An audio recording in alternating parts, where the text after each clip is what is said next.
action. It's time for QC Sports Extra on WQAD News 8.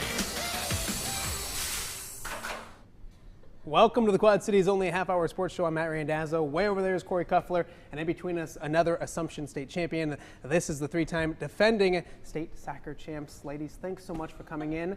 We got Rob Eckert and Sydney Lenardi in the hot seat for segment number one, and Coach, we'll start with you.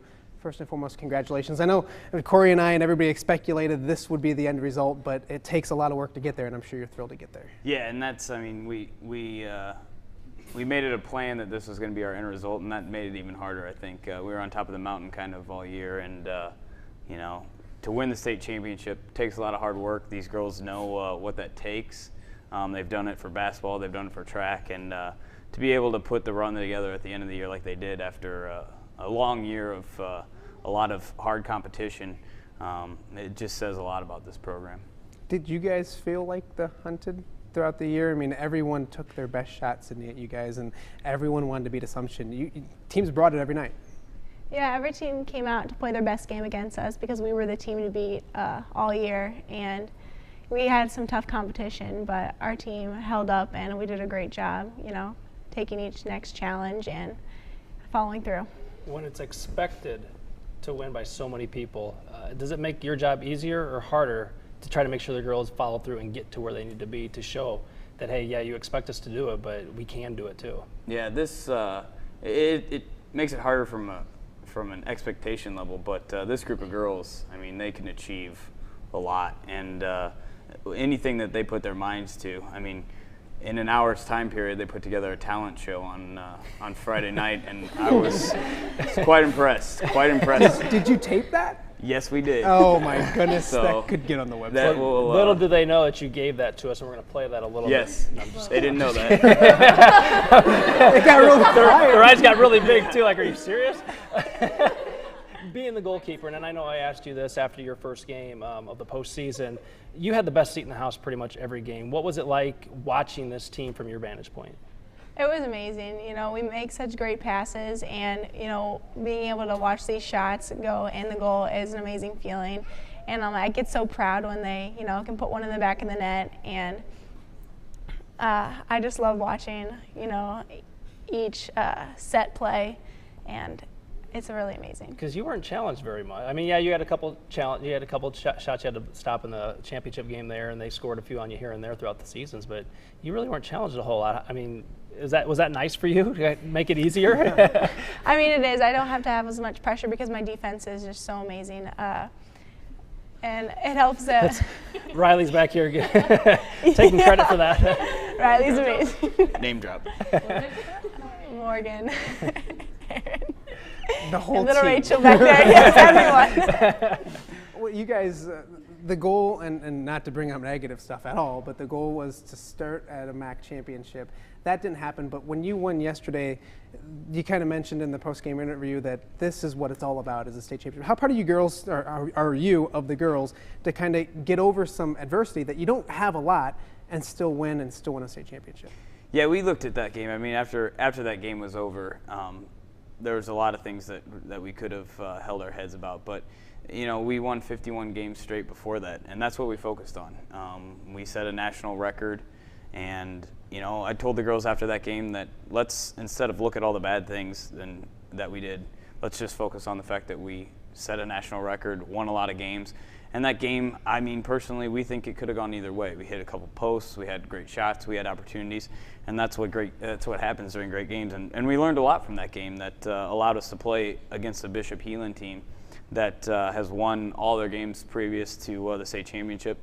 And we've been in that situation where we know, you know, hey, if shots aren't going in the back of the net, that's okay. We're going to just keep going for it. And we had those opportunities early in the game where we had some opportunities that didn't go in, but I think that game really set us up to say, okay, not a big deal. Let's just keep going and one will get in. Sydney, you guys go to state, and we get the post-game interviews back after you win your quarterfinal game. We're expecting all this. This is awesome. We're going to the state semifinals. And we hear we're not happy. We didn't play very well, that kind of stuff. Is that just a characteristic of this team that they're always striving to do more? Kind of explain that to us. Oh, yeah. If we're not perfectly on our game, then, you know, someone's going to feel bad about how they're playing. And, like, if I let a goal go in, I'm going to be, like, upset about it. And you know, if we don't score a goal on a goal-scoring opportunity, then, you know, the forwards are not going to be happy about what they did. And I think that's great that we're like so hard on ourselves, because we have to challenge ourselves even harder to, you know, be better with ourselves. Talk about going up to Des Moines, because this is the first year that it's played up there. Every other year it's been in Muscatine, and you've been able to stay at home and sleep in your own beds and things like that. What was that experience like to go to Des Moines this year and do it up there? I think we had a lot of fun. We got to stay in hotels, and we had a lot of team bonding, like the talent show that we had. And that was really fun. We got to swim together, and I think we got to spend a lot more time and have closer bonds, you know, at the end of our season. What was it like for you? More stressful and nerve-wracking because of all this? Did you bring Advil? Did you bring Tylenol? I brought my wife. So that was my saving grace. She was a team mom for the week. She washed the jerseys, made sure we were all at the right places at the right time, following the agenda. So you know, that was a huge help for me. But like Sydney said, I mean, we were a family this weekend, and it showed on the field and off the field. When do you look back and reflect on this as a coach of 3 state championships? And it means I can remember every single one, talking to you over every single one. Are they all the same? Are they all different? All special, I'm assuming. Yeah, they're all special in their own way. I mean, each group of girls that has done this has been very special to me.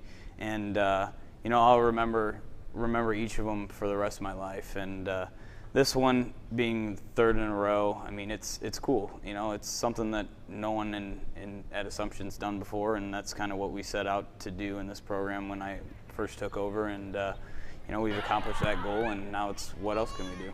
Sydney, you're one of 7 seniors, I think. Is that right? What do you look back on leaving this program and the 7 seniors that are leaving? What legacy do you want to leave? And 3 state championships isn't a bad one to leave, but what do you want people to remember you guys about? That we were just like a fun group of girls, and we had great chemistry with each other, and we had a great sense of humor, I guess, and we worked so well while playing soccer, and we were pretty successful doing it. As you look forward now, and obviously you won't be here next year, who takes over that in the goal? Who takes over that next step and has to fill your shoes? Shannon. And I mean, obviously capable of doing it. Oh, of course, she's amazing. You laugh, but I mean, Coach, what do you think? I mean, a lot of these girls a lot of them are back for next year. Even. Yeah, a lot of them are back. They've got some big shoes to fill, but you know what? They show up every day to train and take their spots, and you know, to be ready in the situation where they would be needed and called on, and you know, I don't doubt that they'll be ready. Do you understand why they laugh all the time? Like, they keep laughing. I don't know what they're laughing at. Do you get them? Or is there times that they start laughing and you're just like, all right? Most of the time, I think they're just laughing at me. I don't really, but that's all right. That's good. Well, we got more to get to with these young ladies. Up next, we're going to bring in the 3-time Gatorade State Player of the Year, I believe. And then I think a senior that's been on this show more times. I think she's a record-setting attendee here on the show. So we got more to get to. More with the state champion Assumption Knights right after this. You're watching Sports Extra.